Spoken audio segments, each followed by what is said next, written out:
வேண்டுதல் வேண்டுதல் சாமி கிட்ட வேண்டுறோம், பெரியவங்க கிட்ட வேண்டுறோன்றாங்க. அந்த வேண்டுதல்னா என்ன?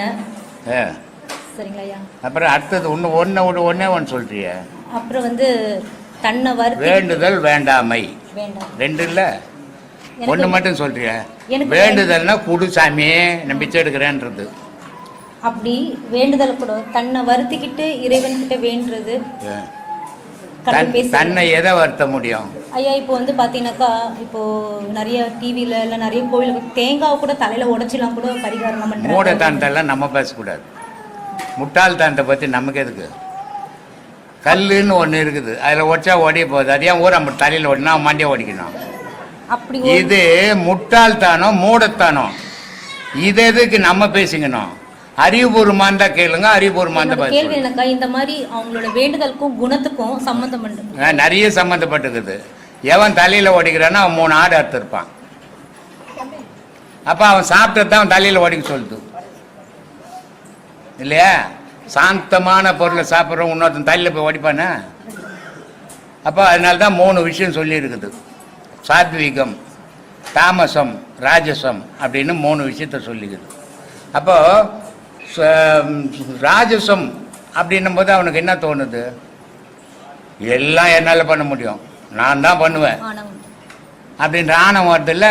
அதனால் சும்மா ஒரு அப்பாவி தலையில் சாமின்னு போட்டு தரையை உடச்சி ஆஸ்பத்திரிக்கு அனுப்பிச்சிட்றான்.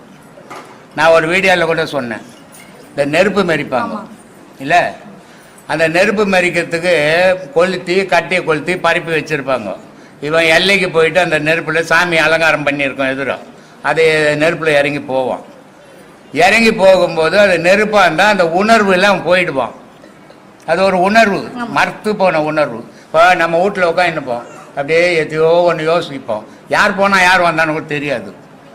சில நேரத்தில் பார்த்தோம்னா எறும்பு ஊர்னா கூட தெரிஞ்சிடும் இல்லையா? அப்போது அது தன்னை மறந்த நிலை. ஆனால் விழிப்பில் தான் உட்காந்துங்கிறான். அது மாதிரி இந்த நெருப்பில் இறங்குறது தன்னை மறந்த நிலை, கடவுளுடைய பக்தியில் இறங்குறான். அப்போ அது கால் சூடாமல் போயிடும்.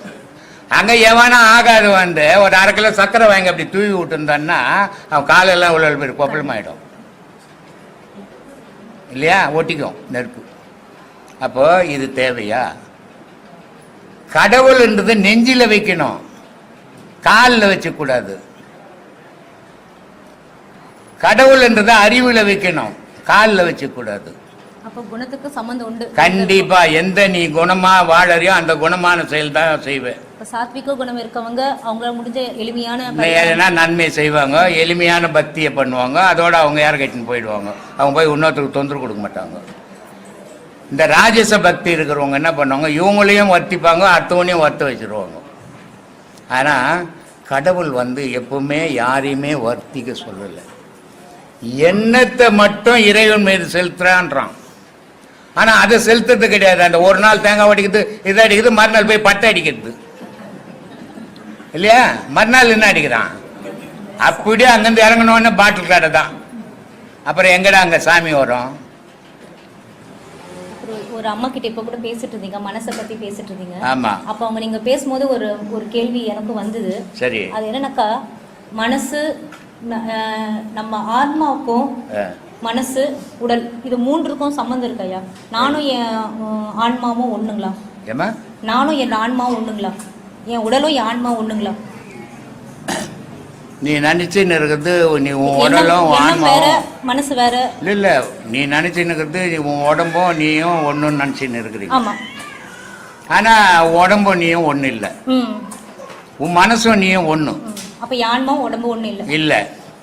ஆனா அதே நேரத்தில் ஆன்மா மனசு ஆன்மாவோட போய் சேரும்போது ஆன்மா தான் நான், அங்க மனசு இல்லை, உடம்பு இல்லை, உடம்பும் இல்லை, மனசும் இல்லை. அப்போ நான்ன்றது மட்டுங்குது. நான்ன்றதுன்னா அது பேரொலியா இருக்குது. அது என்ன நிலையில இருக்குதுன்னா கடவுள் நிலையில இருக்குது, மனுஷன் நிலையில இல்லை.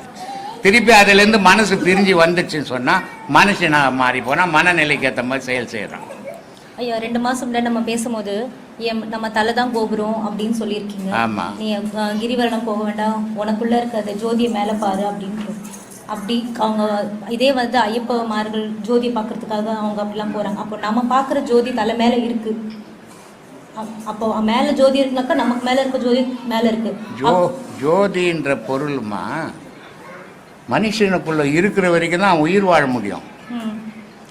அவனை உடலை விட்டு ஜோதி வெளியேறுச்சுன்னா அவன் இருக்க மாட்டான், பூமியில் படுக்கையில தான் கிடப்பான்.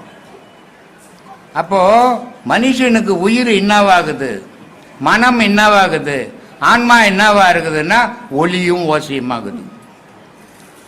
இப்போ ஒரு ஆஸ்பத்திரியில் ஒருத்தன் இதில் படுத்துன்னு இருப்பான், கோமா ஸ்டேஜில். ம். ஆனால் உயிர் இருக்குது, சாகலை.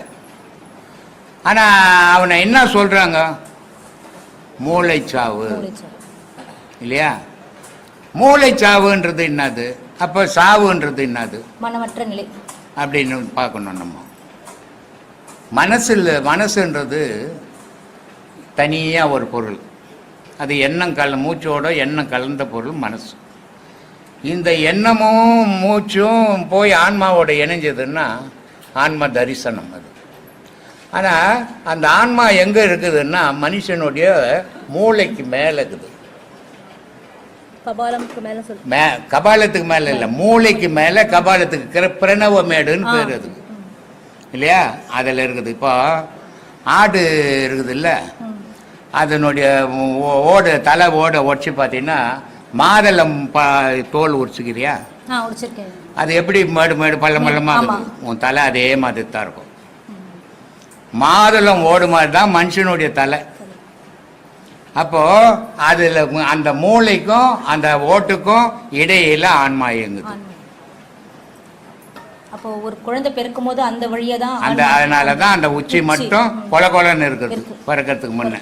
பிறந்த பிறகு அப்புறம் கெட்டியா வருது. அப்போ அந்த குழந்தை பிறக்கும் போது பாத்தீங்கன்னா அந்த இடம் மட்டும் ஆடிக்கினே இருக்கும். ஆமா, ஒரு 3 மாசத்துக்கு இருக்கும் இல்லையா? அப்போ அங்கதான் ஏக்கம் இருக்குதுன்னு நமக்கு தெரிஞ்சுக்கணும்ல. ஆனா தெரிஞ்சுக்கிறது கிடையாது. நம்ம தான் அவ்வளோ தூரம் யோசிக்கிறது கிடையாது. என்ன குழந்தைய தூக்கி போய் இது கரோடு பற்ற மாதிரில பேர்த்திடுறோம். அதனால மனம் போய் ஆன்மாவோட சேரும்போது நான் என்ற பொருள், மனம் ஆன்மாவோட இருந்து பிரிஞ்சதுன்னா மனுஷன்ற பொருள். இப்படி 2 வகையா மாறுபட்டுடும். அப்புறம் இப்போ நம்ம கோபுரத்துக்கு கும்பாபிஷேகம் பண்றோம். ஆமா, வர 12 வருஷத்துக்கு ஒரு தடவை பண்றாங்க. ஆமா, சரிங்களா? அதே மாதிரி ஒரு மனிதனுக்கு தலைதான் கோபுரம் அப்படின்ற போது மனிதனுக்கும் கும்பாபிஷேகம் இருக்கா ஐயா? அது ஞான வழியில இருக்கா? கும்பாபிஷேகம் பண்ணும்போது என்ன பண்றாங்க, அது மேல ஆகாய கலசம் வச்சு தண்ணி கலசம் வச்சு தண்ணி ஊத்துறாங்க, நவதானியம் வைக்கிறாங்க. அந்த தண்ணியினுடைய கலசத்தினுடைய நிறம் எப்படி இருக்குது? மஞ்சள் கலர்ல இருக்கும், தங்க நிறம்.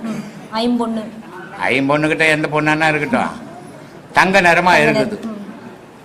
அதே மாதிரி 12 வருஷம் யோகத்துல சீரான யோகம் ஒருத்தன் பண்ணான்னா அவனுக்கு இது அமிர்தம் சுரக்கும். அப்ப அமிர்தம் சுரக்கும் போது அவனுடைய நிலை எப்படி இருக்கும் அப்படின்னா அந்த கலசம் மாதிரியே நிற்கும், தங்க மாதிரியே நிற்கும், அவன் தலைக்கும் ஆகாயத்துக்கும். இது அனுபவிச்சால்தான் தெரியுமே தவிர சொன்னா புரியாது, இல்லையா? அந்த மாதிரி நிக்கிறதுக்கு கலசத்துக்கு தண்ணி ஊத்துறதுக்கு பதில் தான் இங்க ஊத்துறதுக்கு பதில் தான் அங்க ஊத்தி அடையாளம் காட்டுறது. அதனால தான் சொன்னார் சிவாய்க்கரு, உருதரித்த நாடியில் ஒடுங்குகின்ற வாய்வினை கருத்தினால் இருத்தியே கபாலம் ஏற்ற வல்லார விருத்தரும் பலராவார் மேனியும் சிவந்துடும் அருந்தரித்த பாதம் அம்மா அப்பா மேல சத்தியமணி சொல்றேன்டா, அதுதான்டா ஞானம் அப்படின்ட்டான், இல்லையா? ஆனால் அந்த அளவுக்கு இந்த மனுஷனுடைய மனம் இடம் கொடுக்க மாட்டேங்குத. இங்க எல்லாத்தையும் கேட்டுக்கிறான், வீட்டுக்கு போனா பொண்டாட்டி கட்டுறதுக்குறான். இங்க எவ்வளவு வீட்டுல சொல்லுவானே, இப்ப மீசை கீச்சை வச்சுன்னு சொல்லுவானே. லேடிஸ் கஷ்டப்படலன்னு நான் சொல்லவே இல்லையே. ஆனா லேடிஸுக்கும் ஜென்ஸுக்கும் ஒரு வித்தியாசம் இருக்குது சார். ஐயா அவங்க நினைச்சா எப்ப வேணா இங்க வேணா போலாம், ஆனா நமக்கு அந்த மாதிரி இல்ல. அதாம்மா, லேடிஸுக்கும் ஜென்ஸுக்கும் ஒரு வித்தியாசம் இருக்குதுமா. வீட்டுக்காரர் ராத்திரி ஒன்று போட்டுருந்தாருன்னு வச்சுக்கோ, காலையில் தூங்கி எப்போ வெடியோன்னு பார்த்து நிற்பேன். வெடிஞ்ச ஒன்று அந்தாலும் ராத்திரி குச்சி தச்சிட்டான் என்ன, தெரு ஃபுல்லாக போய் சொல்லிட்டு வந்துடுவான். ஆனால் அது சொல்லும் போது, பொம்பளைங்க சொல்லும் போது ஒரு கௌரவமாக தெரியும், எல்லாருக்கிட்டும் சொல்லிட்டான் மான் எடுத்துட்டேன் அப்படின்னுவான். ஆனா இவன் என்ன பண்றான், மியூசிக் உள்ள ஓதப்பட்டோட வெளியே சொல்ல மாட்டேன்றான். 70s 80s முடிஞ்சிச்சு. இதெல்லாம் இப்ப அந்த மாதிரி நடக்கிறது இல்லையா? அந்த மாதிரி இருக்கிறதால எது வந்தாலும் ஃபிளாட்டுக்குள்ளே முடிஞ்சிருது. இங்க எல்லாத்தையும் கேட்டுப்பாங்க. அங்கே வீட்டுக்கு போன உடனே எல்லாத்தையும் மறந்துட்டு பழைய நிலைக்கு போயிடுவாங்க. அப்போது அவங்க பழைய நிலைக்கு போயிடும்போது இங்கே கேட்ட எல்லாமே மறுதி ஆகிடும். அவங்க அதில் நிற்க மாட்டாங்க. இப்போ இவ்வளோ பேர் உட்காந்து கேட்குறாங்கன்னா இதில் யாரோ ஒரு 10 பேர் கரெக்டாக இருப்பாங்க. மீதி பேரெல்லாம் அவங்க குடும்ப சூழல், அவங்க வறுமை, அவங்க தொழில், இதை மாதிரி பல விதங்களில் அவங்க பாழாக போயிடுறாங்க. அதனால் அவங்க கரெக்டாக அதை அட்டன் பண்ண முடியாமல் போயிடுறாங்க. அந்த நிலையை எட்ட முடியல, எல்லாராலையும் எட்ட முடியல. இப்போ கோயம்புத்தூர்லேருந்து ஒருத்தர் இப்போ தான் மலேசியாவிலேருந்து அந்த உபதேசம் வாங்கினார்.